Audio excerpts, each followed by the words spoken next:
Okay, let's get started. Please take a seat.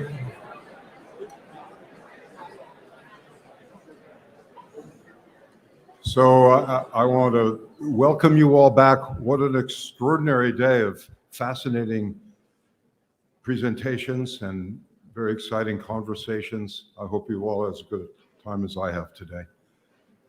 We have a capstone on the day, a wonderful evening ahead of us. We started last night with the first keynote address, thinking about that mysterious thin blue line, that thin layer where the depth of reality is brought into consciousness, the infinity of all things. Tonight we're going to talk about what's happening in that thin blue line, or what has happened in the past, what's happening now, and what it may imply for what's happening elsewhere in the cosmos as well. Our speaker is Simon Conway Morris.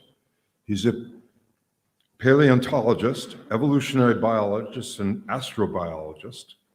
He received his doctorate in geology from the University of Cambridge and is currently Emeritus Professor of Evolutionary Paleobiology in the Department of Earth Sciences at Cambridge.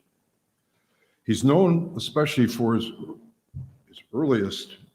known earliest for his work on the Burgess Shale, which became the foundation information for a famous book by Stephen Jay Gould called Wonderful Life, which some of you may have read.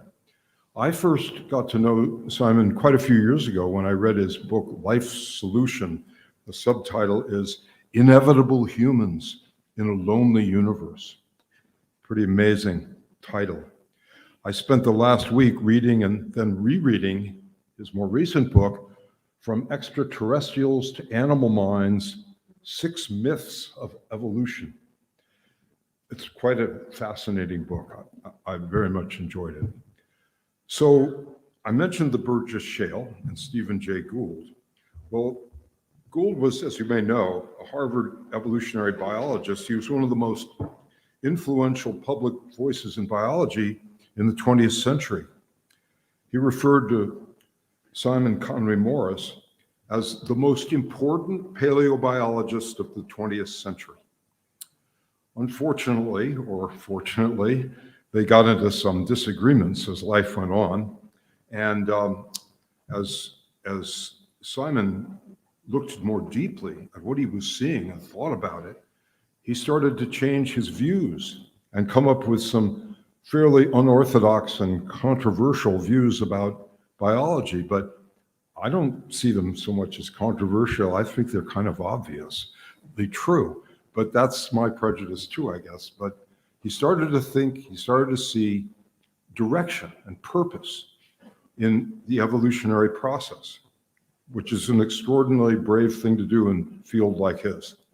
And so we're invited to a real treat of a person who is at once brilliant and at the same time has the courage and willingness to confront current prevailing ideas, to challenge them and open the world to, I think, a more appreciative view of biology.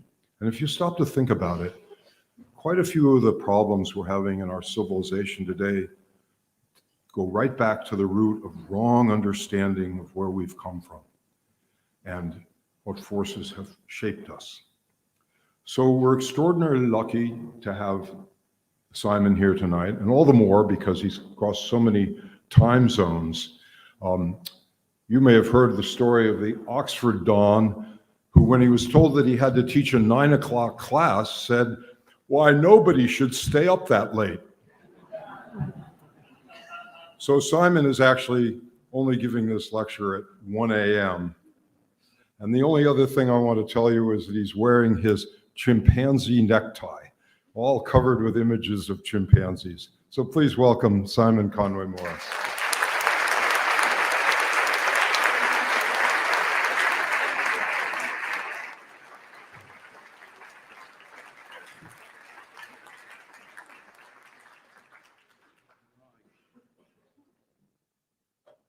Well, good evening, and thank you very much for such a generous introduction. I want to say straight away that I'm extraordinarily grateful to Bill and to Margaret Cavendish for getting me here and facilitating things in all possible way, and also to Carter as well. In this particular case, I need to explain in parenthesis that he almost drowned in my gin and tonic last night. More or less, but yeah, he was quite understanding about it in any case. But fortunately, it was an isotopically light ice, so nothing to worry about. No global warming there, perhaps. Oh, shush. Dear, oh dear, so nice to be back in America. Also, yes.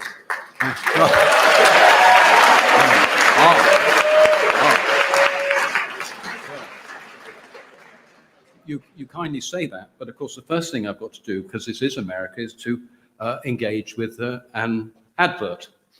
And in point of fact, this is just briefly to explain that this is our country cottage, and it's fully booked till Easter. But afterwards, if any of you are interested in actually securing a rental, access is a little tricky, but in any event, you know, it's certainly there for your pleasure. Now, I have been kindly brought here from Cambridge to give a talk, but I'm fully aware that in this society in particular, choice is extraordinarily important. So I've taken the precaution of bringing a couple of alternative talks, just in case they're of greater interest. And the first one, and I'll just ask for a simple show of hands, if that's all right. Thank you. Is indeed, yes, that's right. There we are. Good man. There we are. And quite so. And you know that these people will tell you about the narrow gauge issue. That's absolutely correct. That's right. Brazilian steel and other questions. So forth. Yeah. So that's possibly a sort of boy's interest, if you like. To some extent, in any case. Another area which I think we have to reflect on extremely carefully, and this is something I want you to take with the utmost seriousness, of course, need to say, especially as I'm English, is health and safety, and the sheer importance of protecting students and other people from potential harm and things like that. And the next slide I'm going to show you may, for some of you, be quite disturbing. So if you don't want to look, just look away in the normal way. This is what do you call it? Trigger warning. There we go. Got it right at last. Yeah. There we are. Yes, exactly. Precisely. Exactly right. Yeah. I mean, look at it. Where's the safety harness? Where's the high visibility jacket? Where's the clipboard? Oh God, just ridiculous. So there we are. That's one which, at least in my country, we take with the utmost seriousness, of course, needless to say. And the third of my alternative talks is one which I think, if I may say so, may prove the most popular. And that, of course, is the deep question. Exactly. of Labrador metaphysics. And in due course, as we will discover, you may well inquire what is going on inside the head of that animal. And the answer, as I will explain in more detail in a few minutes, is absolutely nothing. Or indeed, here I am for the talk I'm meant to be giving. And this too, as you may have already gathered, is an attempt to unhinge you completely. So a little bit of background. As Bill mentioned, I'm a sort of evolutionary biologist, and in the best schemes of English teaching, I will of course be making a whole series of statements which I will brook no opposition. Or rather, in question time, I'll most happily return to them. So I'm going to make a whole series of observations and so forth. But just by background, the first thing we might suggest with regard to life in the universe is it's going to be carbon-based, certainly. And I think also almost certainly it will have the same biochemistry as we do. And again, I'm very happy to defend these viewpoints. Not everybody agrees.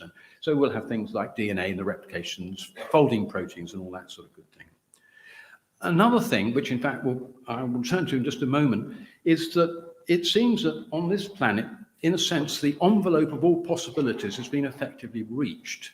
And this is of some importance in astrobiology because, of course, the notion is that most planets will be possibly habitable, at least within the habitable zone, but will not be really pretty places to hang around. They'll be pretty grim, frankly, and therefore be mostly tenanted by so-called extremophiles. These are bacteria of one sort and the other.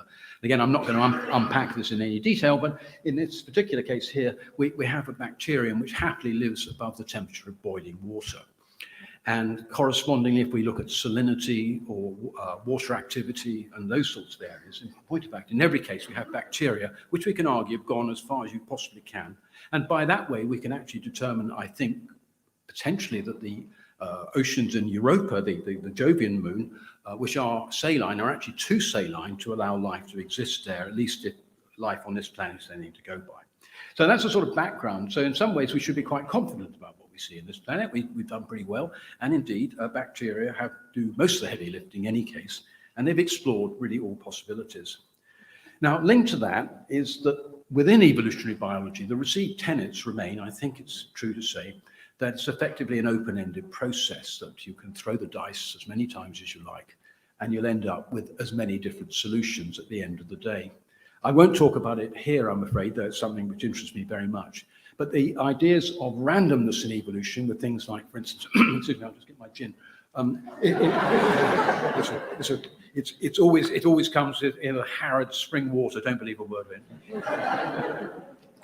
47.3 Tanqueray, delicious. It is that in terms of the dice, people typically think of things like mutations and so forth. And another one, which is generally regarded as a radically redirecting evolution, but alas, I can't unpack it in any detail, are mass extinctions. But in point of fact, mass extinctions paradoxically are creative. You can't do without them. All they do is they give you time for nothing. They accelerate the process of evolution, which is going to happen sooner or later. So roll on the mass extinctions. Not too often, every 50 million years. Thank you, that'll do. Within this context of the randomness of evolution, as Bill mentioned in passing, and Stephen Jay Gould's observation, indeed based on the Burgess Shale, that, and I don't need to read the whole thing out, you can capably read yourself unless you want. But I have got the opera glasses under your chairs right at the back, so if you need those, they're just a little packet. You can keep the packet as well. That were you to rerun the tape of life as with the Burgess Shale, then the likelihood of anything like a human intelligence is vanishingly small. Well, as I'll try and explain very briefly, this seems to me the exact reverse of what is going to be the case. Something like a human, I have suggested, is very much on the cards. But these ideas of counterfactuals, I think, are intellectually very interesting indeed. And many of you will be familiar with the books which explore the alternative versions of history. In this country, Gettysburg might have gone to the Confederates and things like that, or this rather depressing illustration here. And indeed, I think if Halifax had become the premier rather than Churchill, and Churchill will appear later as well, I'm very pleased to say, then it's more than likely that we would have made an accommodation with the Nazis. And that, of course, would have eventually led almost certainly to the overrunning of our country. Now, in these two books, What If and More What If, edited by Robert Cowley, one of the chapters by a chap called Oscar Eyre, if I remember correctly, says, well, what would have happened, I think it's on the 3rd of April, 33 AD, and fortunately I'm with an audience where I don't have to explain who these people are, which makes a nice change, doesn't it? If the procurator Pontius Pilate had indeed released Jesus, and there are a number of reasons to think, from what we know about him, what we know about Sejanus, what we know about the emperor and so forth, this is pretty unlikely. But in the essay, actually, it's explored extremely cleverly as to indeed, had Jesus been released, improbable as it may sound, then of course we wouldn't have a Christian religion, would we? But read the essay and you'll find something quite entertaining at the end of that. So with respect to counterfactuals in human history, indeed, you might actually think that there are deeper patterns in history as well, which lead perhaps to certain outcomes. It's a controversial area for obvious reasons. In biology, again, as Bill mentioned very briefly, the idea is that with regards to the likelihood of repeated solutions evolving via convergent evolution, then the take-home example is to do with the camera eyes of the octopus and the cuttlefish and things like that, and the human. And we know that the cuttlefish is actually rather closely related to an earthworm, and I don't want to worry about this, but you're quite closely related to a starfish. There we go, that's the way it goes, I suppose. But in any event, the construction of these two camera eyes is strikingly similar to each other. Again, we can unpack this, but the differences actually, ironically, turn out to be similarities at a deeper level, which turns out to be quite interesting. But the common ancestors clearly possess nothing more sophisticated than a small pinpoint like eye, a very simple eye. So this is a very striking example of convergence. I mentioned a moment again the pleasures of drinking gin, and here's an even more striking example of convergent evolution, which I think you might be interested in. I can only display on this one here, but with regard to the similarity between the intoxication of humans and fruit flies, they are indeed strikingly similar. And let me explain. So here we've got a very complicated piece of apparatus called the inebriometer. And this is constructed with huge government grants. And what it actually consists of is about 500 individual cells, which contain each one an individual fruit fly. And the fruit flies are wandering up and down. And then you suffuse the whole of the inebriometer with alcohol fumes, bliss, pure bliss. And what we see is that, in fact, the flies then start to, this is when the alcohol is introduced as a vapor, they start racing around all over the place. And you must remember, of course, as we hope we will see in probably just over an hour, the same thing's going to happen here. that everybody's roaring away, rushing around. And then it turns out, at least so far as the fruit fly is concerned, actually very quickly, after a few minutes, they start to move much more slowly. And this is where people in our situation can't get through the crowd or can't find a corkscrew, these sort of things like that. And then the fruit flies then start to accelerate again. They reach a plateau at around about 12 minutes here. And then after that, they move more and more slowly until about 20 minutes they die. But overall, this convergence, and I hasten to say, like nearly everything I'm going to tell you is not my work, and therefore it's reliable. The point here is, in fact, the similarities between our intoxication and that of the fruit fly, for very good reasons, are actually strikingly similar. So that's fine and all well and good. But if going against Gould's supposition that human-like intelligence is vanishingly unlikely, we now know that there is the most enormous number of extrasolar planets. They run into the hundreds of millions. And there's also good reason to think that the majority will actually be of Earth-like size. And of course, many of them will not be in their habitable zones. But on the other hand, the numbers are so large that one might suppose that the likelihood of other planets eventually giving rise to intelligence across the galaxy are actually rather high. Now, they're not all going to be the same, of course. And we can have lots of fun and games working out, let us say in this particular example, this is a low gravity moon. You can see the gas giants behind, just the rings are just visible as well. And at first sight, this artist has done their level best to depict this thing in a truly alien fashion. But any biologist will draw attention immediately to the fundamental similarities, the way that limbs must work, the way nervous systems must work, even the respiratory pigments, hemoerythrin or hemoglobin, things like that. All of these are things which have evolved multiple times on this planet, and we have reasonable confidence will be employed anywhere else, simply because they are pretty well the best solution. And that's all fine and large, and therefore, if you're in charge of SETI Institute or NASA or the European Space Agency, one is full of confidence that very shortly we will hear from what's going on out there. But unfortunately, unless there's been some news since 6 o'clock, by the way, if you do, don't tell me because it will ruin my talk. But the so-called, what David Brin referred to as a great silence. In other words, to date, there's absolutely no trace at all of anything which might be indicative of contact of any sort of civilization at all. And this was articulated many years ago by the remarkable man Enrico Fermi, an Italian who left Mussolini's Italy. His wife was Jewish, and a very good idea to get out of that country at that time. And he, of course, had a fundamental role in the Manhattan Project in this country, as well as a bit just down the road, actually, the first operational nuclear pile in Chicago. And Fermi famously, with this conversation he was having with some people in a restaurant in Los Alamos in about 1950, said, "Where are they?" And we could actually suspect he was talking more about the probabilities of interstellar travel rather than specifically the absence of aliens. But either way, this is now known as the Fermi paradox. And the problem with the Fermi paradox, excuse me, gin is good, do you mind?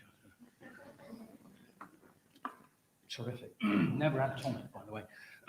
The problem with the Fermi paradox is that it's now apparent that there are many extrasolar systems which significantly predate ours. We're about 4.6 billion years old, and the evidence for that in terms of meteorites is just perfect.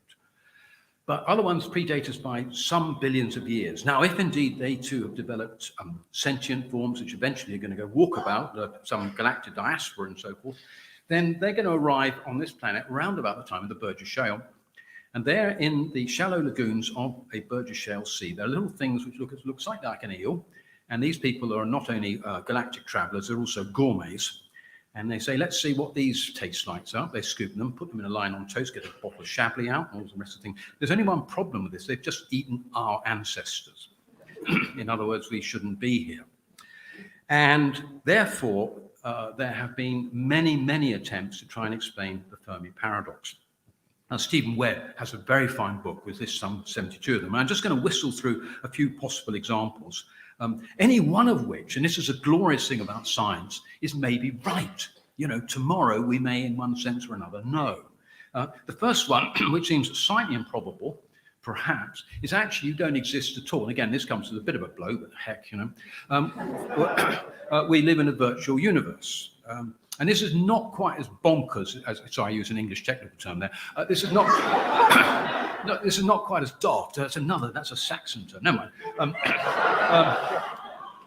It's not quite as crazy it's unlikely, and in fact, there are ways you can test it, but it is conceivably correct. I don't think it is. Another explanation for the Fermi paradox, which is much more reasonable, is, of course, we've only looked in a tiny cross-section of what might be eventually examined. So we just have to spend more time looking harder, and that may well be the case, and nobody can doubt that at all. Or, and again, this may be one with real force, is actually the origin of life is not difficult, but almost impossible. And again, that doesn't go too well with the general received orthodoxies about the way in which the basic building blocks of life are made with great facility in carbonaceous meteorite and so forth. But their assembly into a functioning cell still remains deeply mysterious. And it is conceivable that actually the origin of life on this planet, or maybe Mars, it doesn't matter terribly, was actually very, very unlikely. Well, a few more ways in which we can put nascent civilizations out of action is if you have the misfortune to live in a galaxy which has a major gamma ray burst, and you don't want to be around then. And the amount of energy released from these things is absolutely staggering. And that's absolutely fine if you remain in the oceans, because the radiation doesn't go very far into the water. But if you're on land, you're basically fried.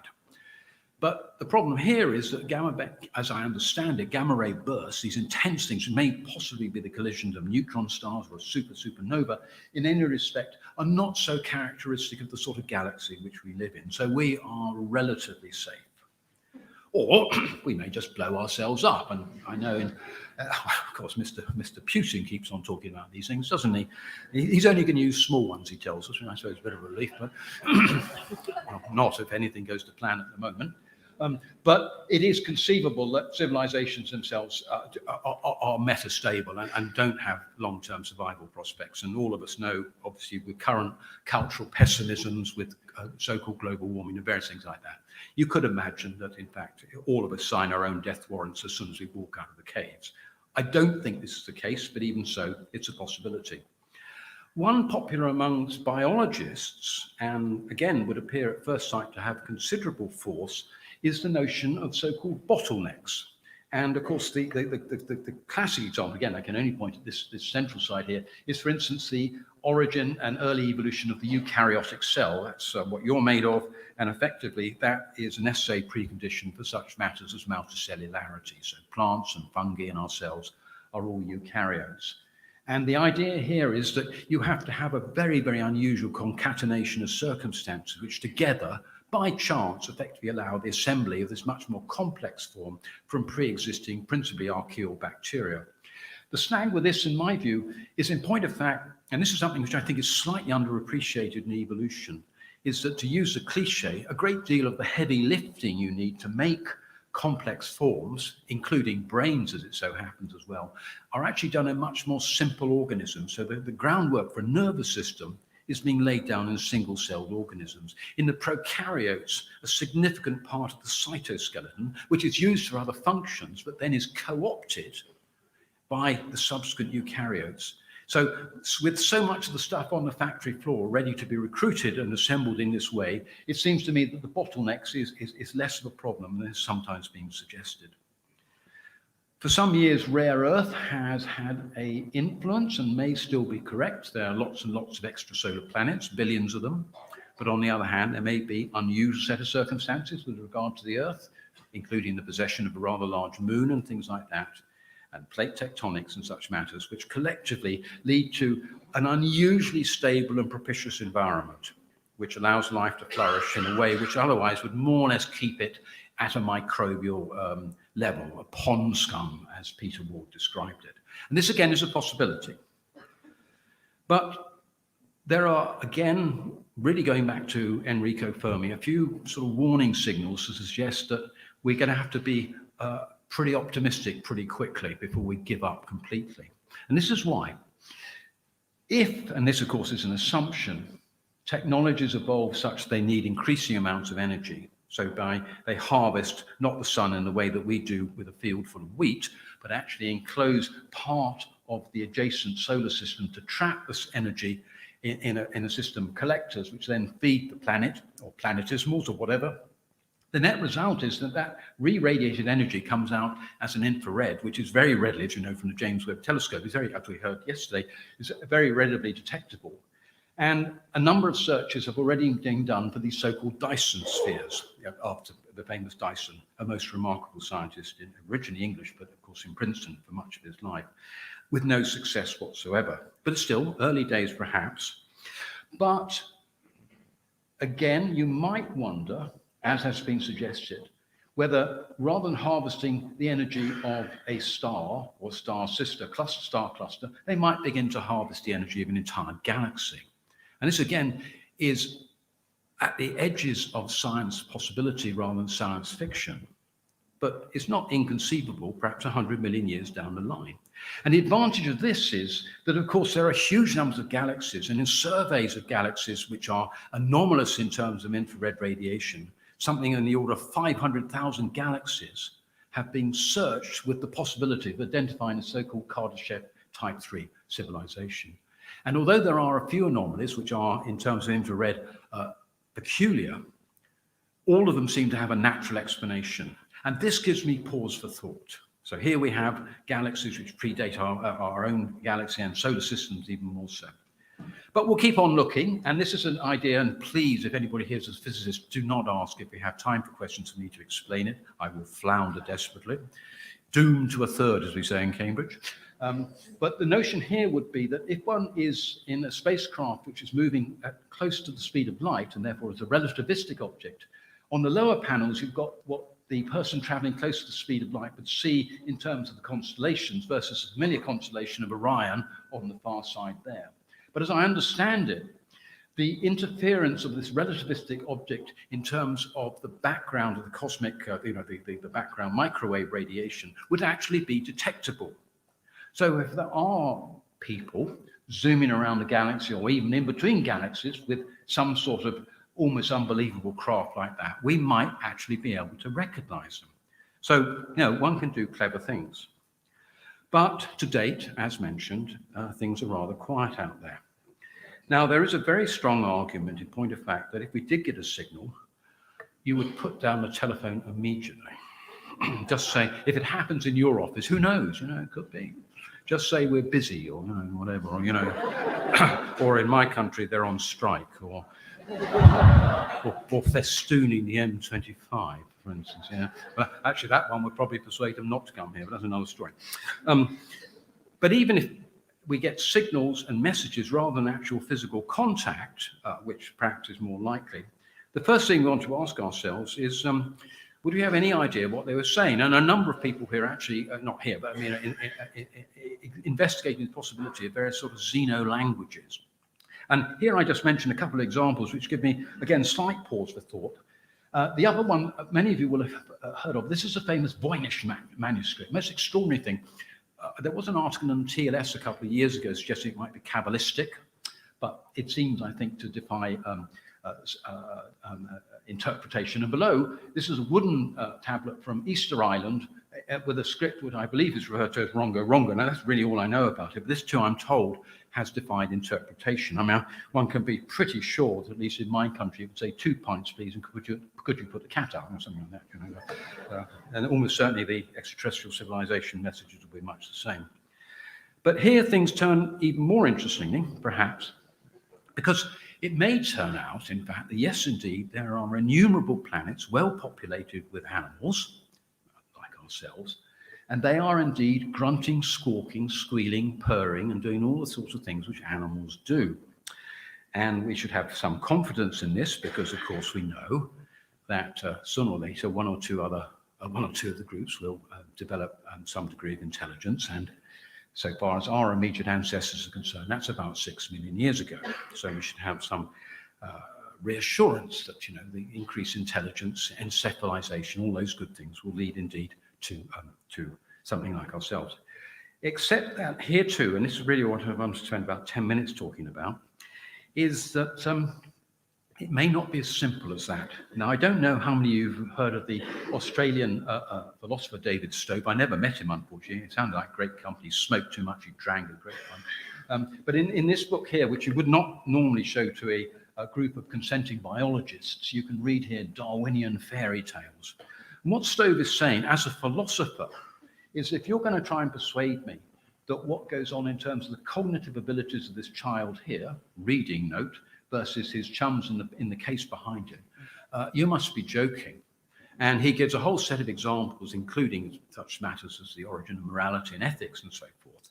And as a philosopher, is totally unpersuaded by the fact that although indubitably there is evolutionary continuity, in terms of cognitive continuity, we might have to do some rethinking.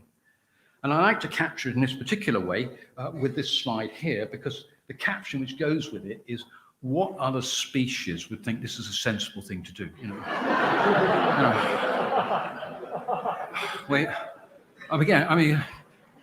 the trouble with us is we do not realize how utterly peculiar we are. We're the worst people to study ourselves. But I've been reading fairly extensively into animal behavior, and I have to report that things aren't looking too good. Now, any of you here work on animal behavior will realize I'm going to go quite fast and loose. But there is a recurrent, and I think, again, this was referred to, in fact, I think by Alison McIntyre's talk this afternoon, of anthropomorphism. It is practically impossible to get yourself out of the human frame. The people who do this work have all sorts of protocols to try and avoid this. But we are always reading things into how animals behave from a human perspective. And from one point of view, that is perfectly reasonable. And then we have this whole set of experiments and observations. And again, I'm not going to unpack these in any detail, but the whole set of experiments, and these involved especially the dogs Rico and Chaser, heroes of the dog world, which could recognize the names of their toys. So off they go, and a great pile of toys. You say, get Rhino, and off you go. You know what dogs are like going like this, you know, because all they want is a treat when they come back. Another story. And it seemed at first sight they really did understand what the name of the animal was, but the toy, that is. But then when you investigate this a bit more closely, this is not the case at all. They don't actually understand what the name is.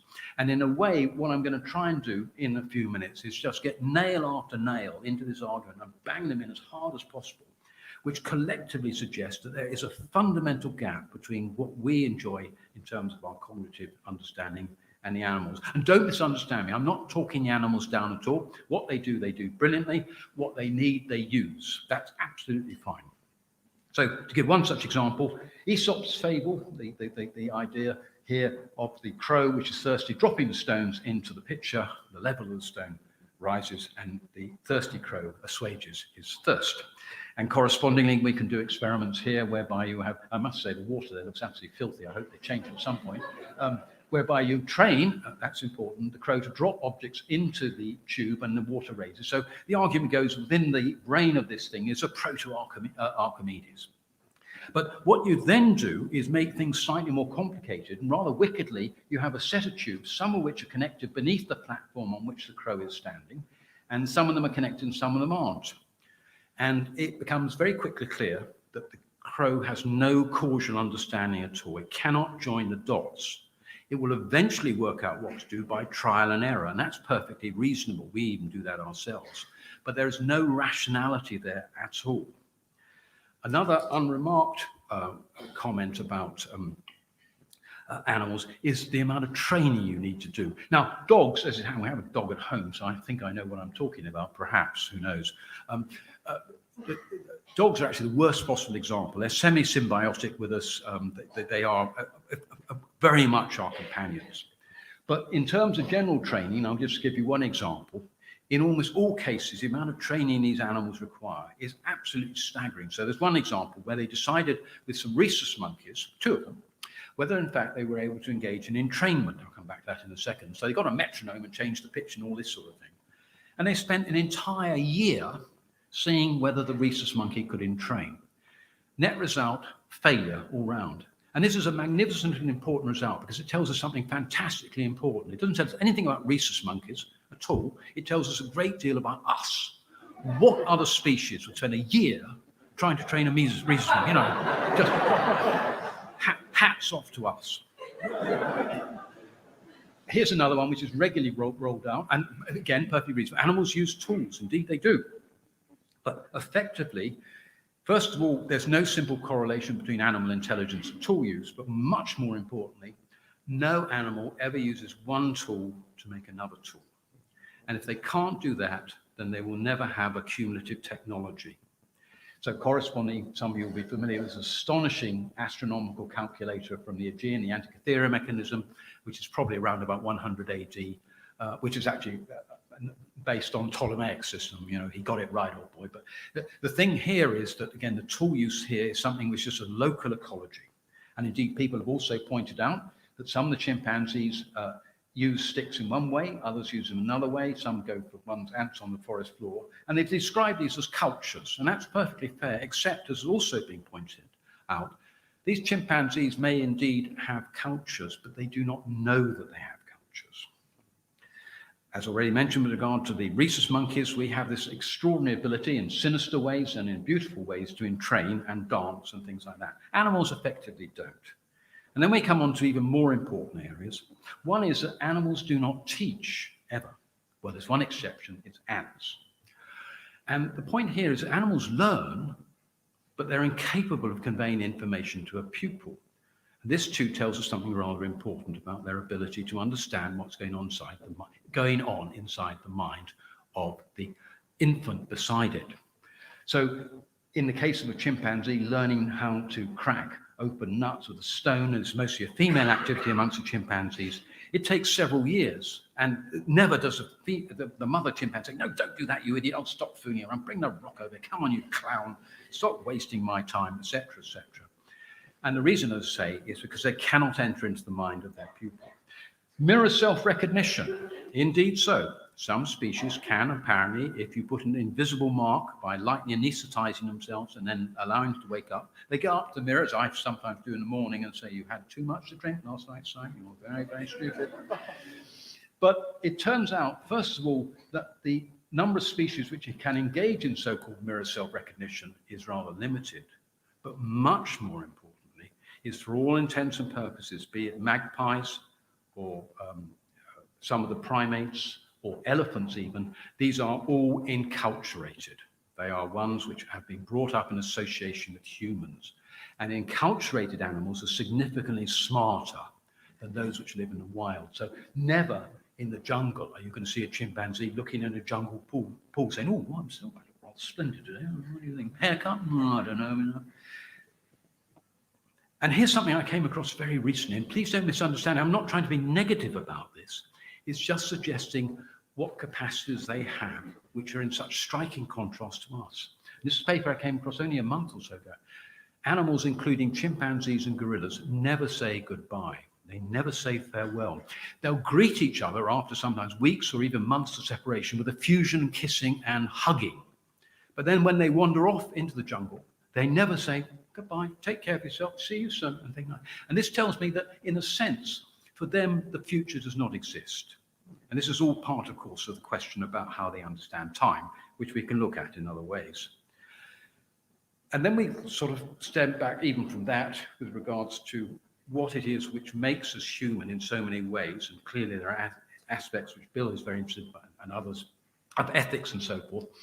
But being something of a scientist, and what most fascinates me, and this applies far, far beyond just the sciences themselves, is our capacity for analogical thinking, our capacity to form categories, and our capacity to engage in abstract reasoning, not least in mathematics. And I'm sure many of you will be familiar with this quote from Jean Vigner in his wonderful 1960 essay, The Unreasonable Effectiveness of Mathematics. And I'm not a mathematician at all, but I know enough to understand that, you know, conjuring something like a complex number out of thin air and then suddenly finding it has traction should leave you, as indeed Vigner says, amazed. And so correspondingly, we have a whole series of insights which will be perpetually invisible to animals, which hardly have the capacity for ordinality, and for all intents and purposes have no capacity for cardinality either. Now, the next two slides, because I'm aware of time, I'm just going to skip through, but to say briefly that this also applies to animal music, as I once thought there was a greater similarity between that, animal music and human music, and move on to the last part of what I want to say, which of course is crucial, I think, in really all respects, and that is to do with language. And this has been widely agreed to be. Even those people who are unashamed about utter cognitive continuity between animals and ourselves will agree that animals per se do not have language. The star example of what might be a stepping stone are the vervet monkeys, with these alarm calls which refer, in this particular case, they didn't get it right, to the eagle, but otherwise to the snake or to the leopard.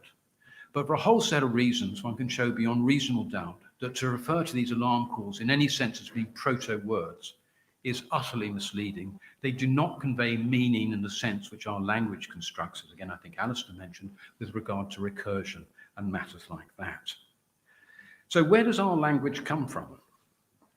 Well, here I go somewhat off-piste because I'm enormously influenced by the work of Owen Barfield, who has been mentioned several times at talks I've been at in the last couple of days. Barfield, as I'm sure practically everybody here knows, was one of the Inklings, and Lewis himself said he was by far the cleverest of the Inklings. And if that's not terrifying you, I really don't know what does. And it would be very, very difficult to summarize what Barfield writes in Poetic Diction and a number of his other works. And my intention here is not that you should be able to read this, but it's really an aide-memoire to the effect that Barfield is arguing several things, but in essence, they're twofold, I think. And the first is that our consciousness itself has evolved and changed and may well be leading to possibly more optimistic endpoints. He's quite actually positive in that respect. But correspondingly, the way in which words are invented or come out of thin air and change, but also that earlier on to the very first approximation, I apologize for those who know Barfield much better than I do, are effectively mythopoeic. That here one has something which is going into a set of foundational understandings about the way the world is. And everybody likes to use the example, the Greek word pneuma for breath or soul and spirit and all the rest of it. And Barfield himself had enormous influence on J.R.R. Tolkien. And Tolkien himself said that effectively the languages came first and then Middle-earth followed. And this again echoes, I think, what Barfield is telling us. And as most of you will realize, is so utterly orthogonal to the standard received wisdom of either transformation of animal vocalizations or Chomsky's ideas and all the rest of it, as to suggest that one is looking at a radically different solution to what language is. And this actually has some bearing on where we might be today. Now, one of the advantages of living in Cambridge is that we have a lot of, well, some secondhand bookstools on the market. And this is a book I picked up several years ago, which some of you may know, by Paul Oppenheimer, called Evil and the Demonic. And it's mostly about films and a depiction of evil. And I'm not a great film goer, but I've still enjoyed reading it very much indeed. And I have to say the next few things I have to say are almost completely derived from what Paul Oppenheimer writes.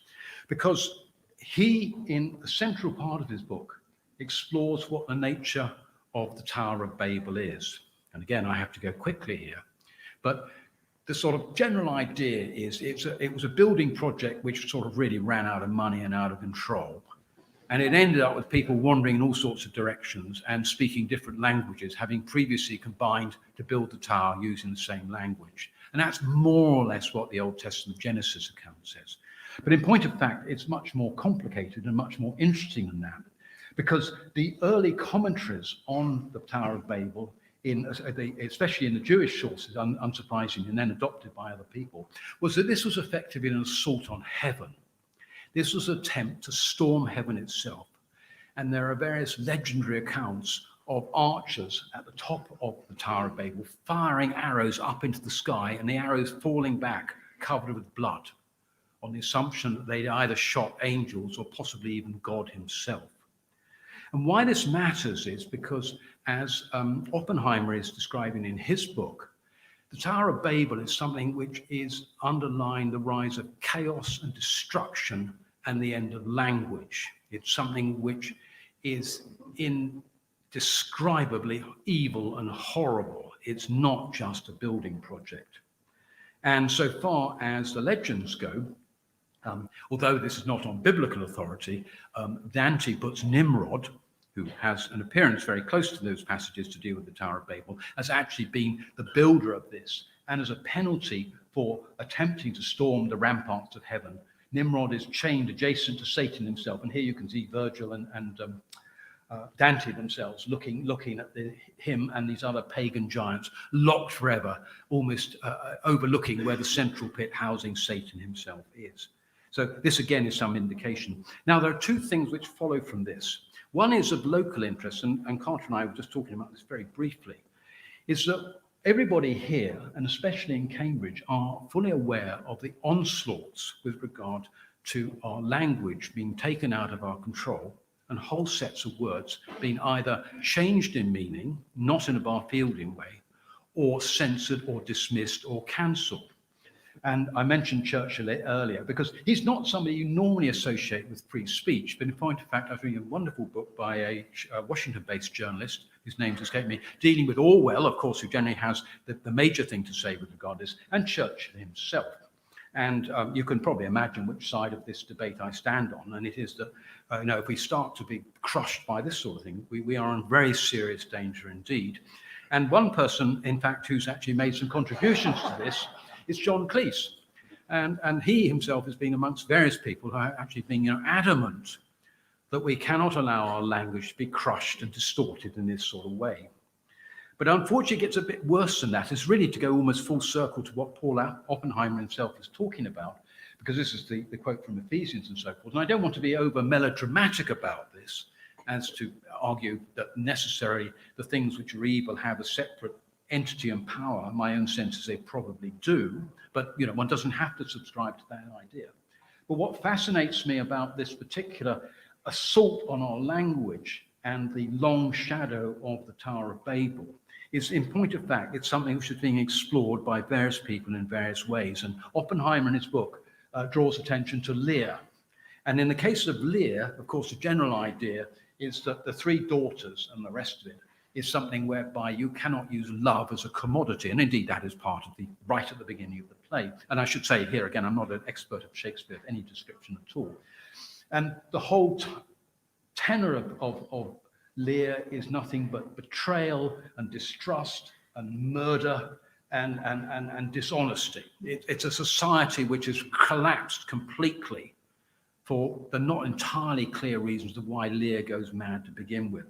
But behind that, there is again this collapse of language. And these two quotes, one from the Duke of Albany and the other one from Lear's Fall here, again, I don't have to read these things out here, is trying to convey to you what happens when we actually lose language. We do not become animals again in that sort of way, but we actually lose our full humanness. And that is why language is so essential. And returning briefly to the Tower of Babel, there was another book which, of course, has been very influential, the sort of things I've read. And that, of course, is that book by C.S. Lewis, That Hideous Strength. And that hideous strength is taken as a quotation from a 16th century poet, which, of course, Lewis knew a great deal about. And those of you who know this book, which is a third of the trilogy, of the so-called Space Trilogy, will remember the banquet at Belbury, where Merlin effectively allows chaos the Tower of Babel's shadow 6 miles longer to fall on the company here. And the thing is a bit like that thing, and of it is a time of complete and utter carnage. So Babel is something which is not just babbling. Babel is where our ability to be human is destroyed. And of course, if you have societies or groups who decide that they have control on language, then you are in really serious problems. But we needn't give up.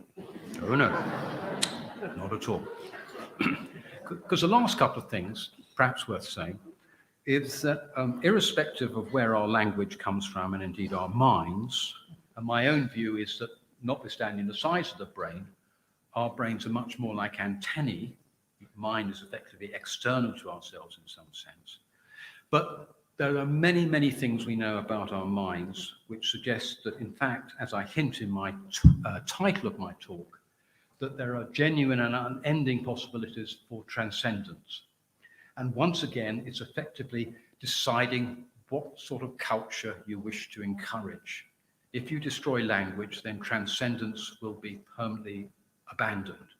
If, however, you are literally willing to keep your mind open, as I hope I am, and I hope you are too, then I know even from my own limited personal experience, there are all sorts of extraordinary ways in which we can transcend time and space.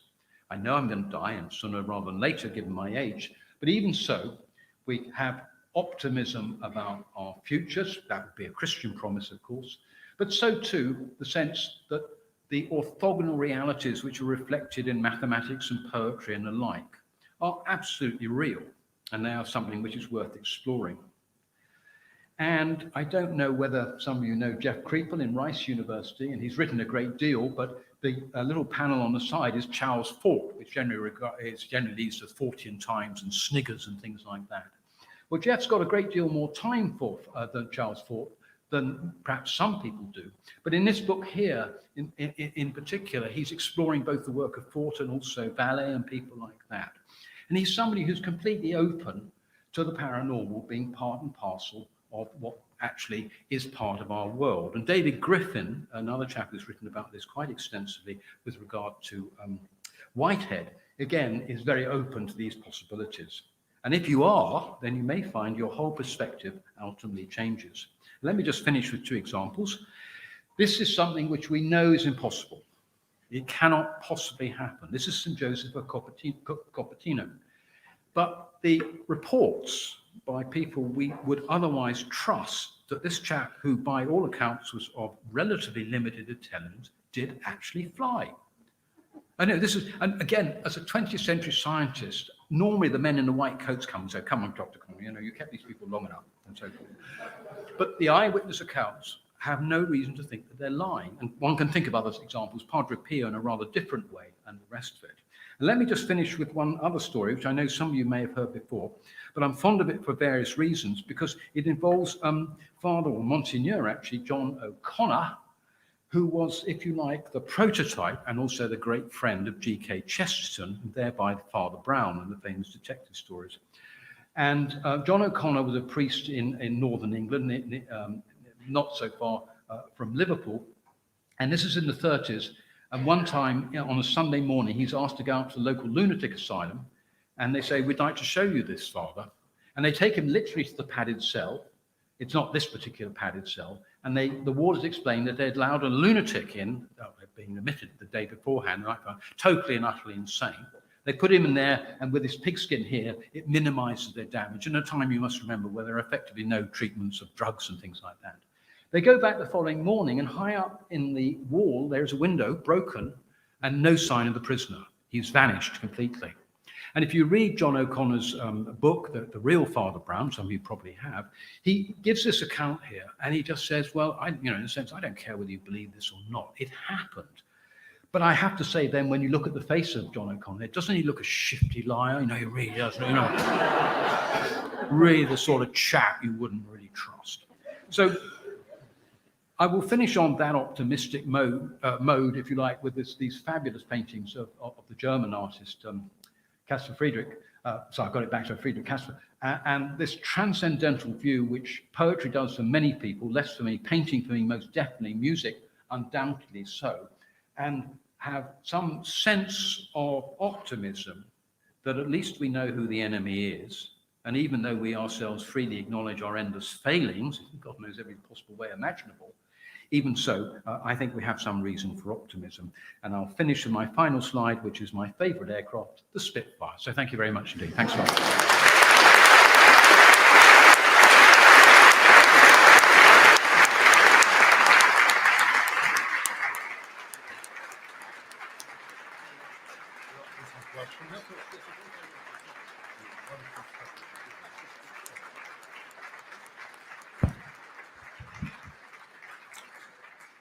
So we have a few minutes for questions. Who wants to go first?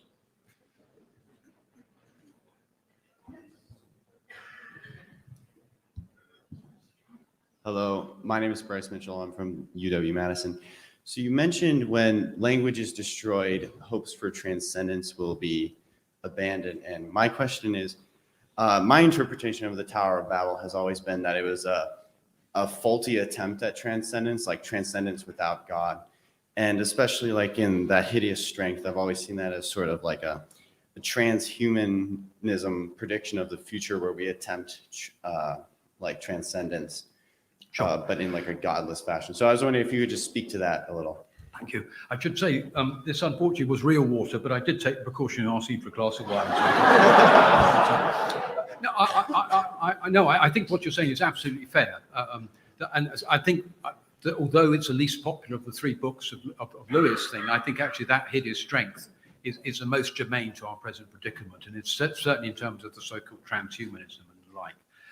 But I think it's no accident that he used that quote from the name will come in a moment, Anderson, I think, of the original poem there.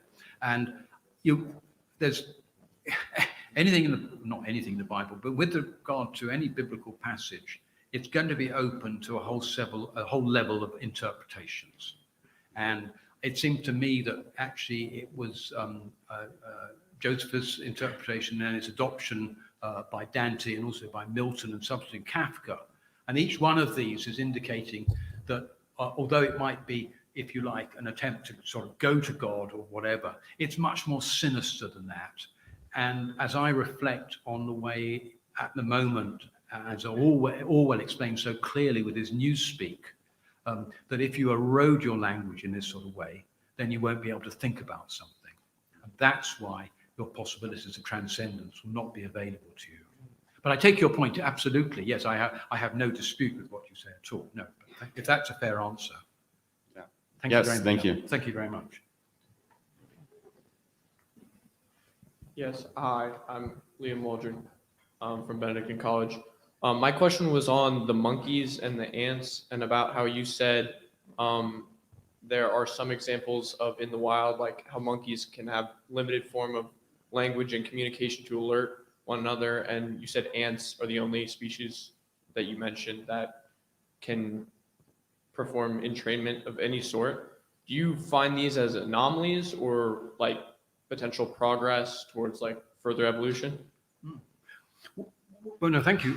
The example with the ants is to do with teaching, and this is a thing of sort of so-called tandem running, and all it basically what they do is that one ant has to take another ant to where they want to go, so they get a short stick, and the leader controls the one behind. So in that sense, they're conveying instructions to them.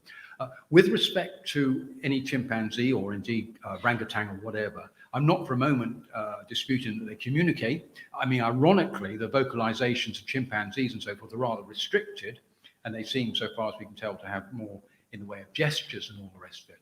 But I would be no more persuaded that those vocalizations, or the much more vocal monkeys, have got anything to do with our language other than the production through a voice box or a syrinx in a bird. And actually, if you're looking for convergences between language and animal noises, the bird song is actually a much better example. But effectively what you see there are two things. First of all, although they can rearrange things, so some people would be willing to call that a syntax, it doesn't have any depth to it. It has no recursion to it. And even more importantly, and this is the case with all of these vocalizations, they're not exported for some other function. I mean, in the case of the vervet monkeys, it is true that those noises can be used in other sort of contexts, but they're not things where one has any sense that they're conveying any sort of abstract meaning. And this is not a criticism of the animal. They don't need to. It's absolutely unnecessary. Their environment is such that they need to warn about snakes and those sorts of things. But with regard to the teaching, and mentioning very briefly, we have the boy chimpanzees, they go and hunt colobus monkeys, okay? And there's a whole thing about meat sharing and all that sort of business. But the idea that it's an organized mafia getting the colobus monkey is absolutely incorrect. There's no plan there at all. It's not a committee deciding what to do. It's a mob. The female chimpanzees, in some but not all areas, do indeed break open nuts. And in fact, in the last issue of Current Biology, there's a very striking parallel example of a capuchin monkey doing exactly the same thing in the New World, well, here in other words.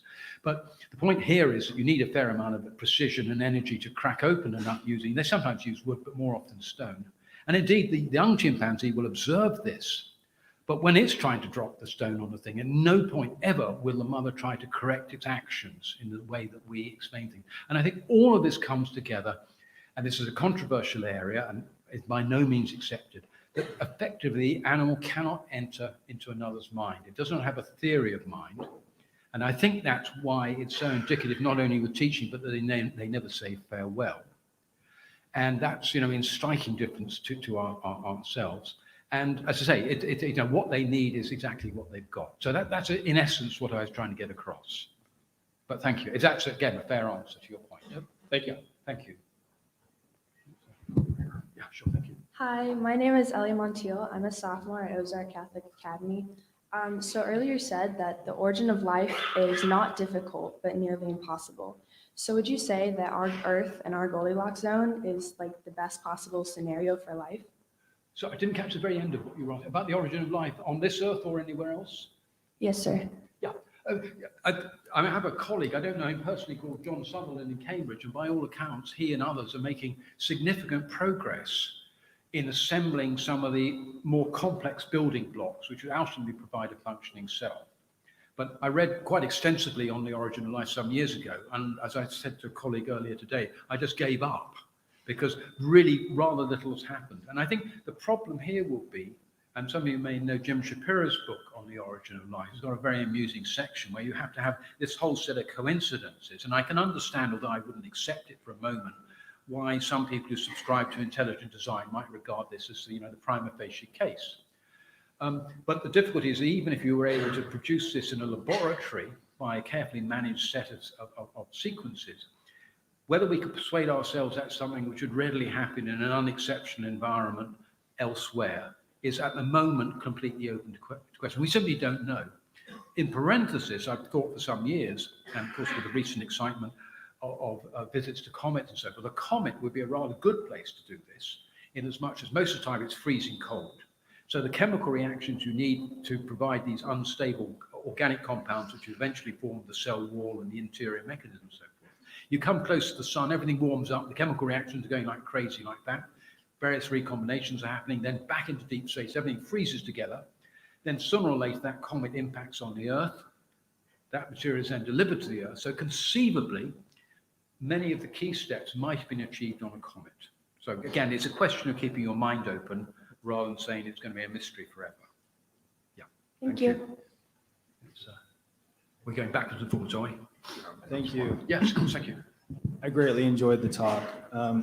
My question has to do with the nature of intelligence and whether or not, so I'm trained as a Thomist, so my inclination is to think that you have human intelligence and then no other kind of intelligence really, or it's just there's a sort of univocal notion of intelligence and like brute animals just don't have it. But I've taken linguistics and a number of other kinds of language empirical sciences, and there seem to be cases of animal behavior that suggest that possibly intelligence is not a univocal thing, but that there might be radically different kinds of intelligence, and that if we are assessing animal intelligence on the basis of our own tests, our own sort of benchmarks of intelligence, then we might sort of miss the nature of their intelligence. In regards to language, there's a number of interesting phenomena.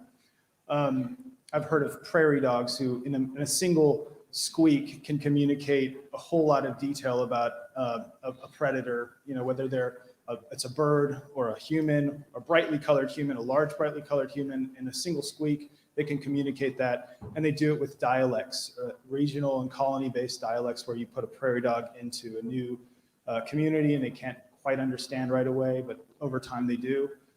Dogs are famous for their empathy. They feel deeply what you feel.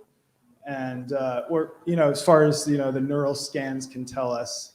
And as a pet owner, I think we all know that dogs are very good at feeling with you, So I'm tempted to think that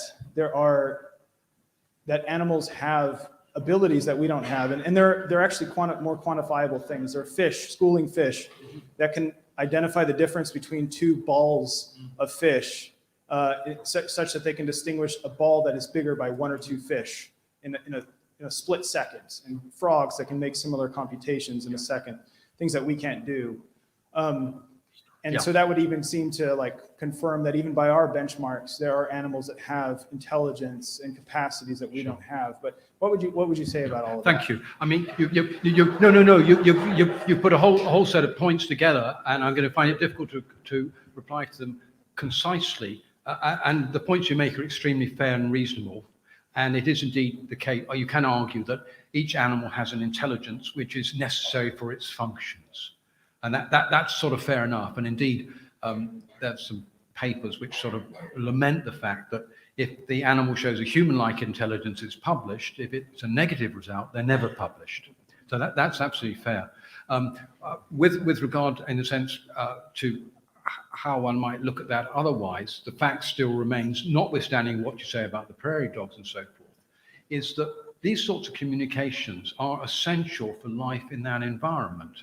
So if you're out there in the open and you've got big birds, condors and things like that around, you've got to be damn sure you've got, you know what to do.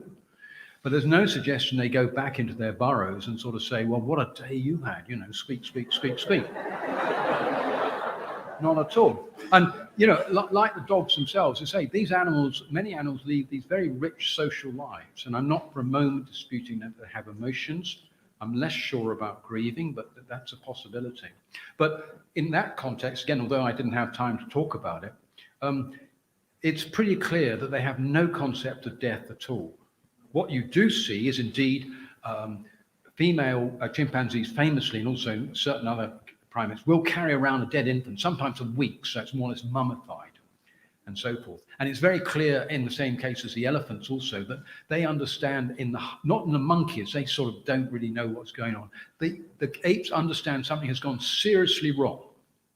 They can't understand it in that sense, but they would have no conception at all that somehow they'd more or less picked themselves out and entered that other world. They're never going to pass the Harvard bar. So again, it's not to dispute what the animals can do superbly, and indeed in many contexts, they have attuned capacities, which only if you know people, for instance, involved with tracking, do you understand, what we miss the whole time. But I still would not be persuaded that they have a theory of mind. Good for one more question. One more we have, apparently. Yep, thank you. Last question. Are you going to toss for it? He just basically Heads. asked my No, sorry. question, so I'll give it over to her. Rosencrantz. Heads. Heads.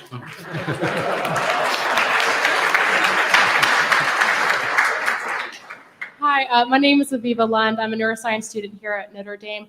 My question is in terms of linguistics, or just your statement that language is important in terms of connecting with transcendence and so on. Wouldn't you think, though, that since language is mostly based upon our own earthly experiences as humans, that it actually would quite fall short of transcendence? We do all the time, madam. Then why is it so important if it, by definition, falls short? Well, I'm not the one to talk about this, and even less in terms of music, but my very limited sense in poetry is that what you're actually doing is capturing something which is still language, which would be inexpressible in prose. And that's the sort of air where I get the sense I'm then on very thin ice indeed. But again, in a sense, echoing the point made just beforehand by your colleague over there, I'm not disputing that, our capacities and so forth are seriously narrow. I don't have any, particular claims in that area. But what strikes me is that, yes, I mean, deaf and dumb children and so forth will learn sign language and so forth. So it doesn't have to be uniquely vocalization, but for the great majority of people, what one finds in this thing, as I was trying to hint with Lear, or indeed a lot of other, well, not only Shakespeare, but any other people, is that they're depicting, and Macbeth is even more hideous in that sort of way, something which is truly terrible. And I'm not saying you need to subscribe to any of this, but if one's interested in the Christian theology of evil and so forth, these people are trying to put things in a context which is not explanatory, but simply descriptive. And that's all I can say. So basically that it's just a mode of accessing transcendence, and it's a very good one at that. Oh, indeed so, yes. Okay. And I mean, not everybody here likes Wagner, do they? No, I thought not. No. but I do. And there's music there, which is it's dangerous music, but it's utterly astonishing. It's transcendent.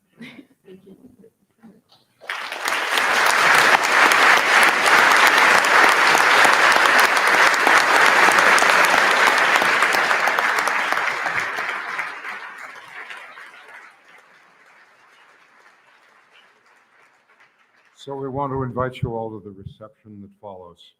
Thank you again.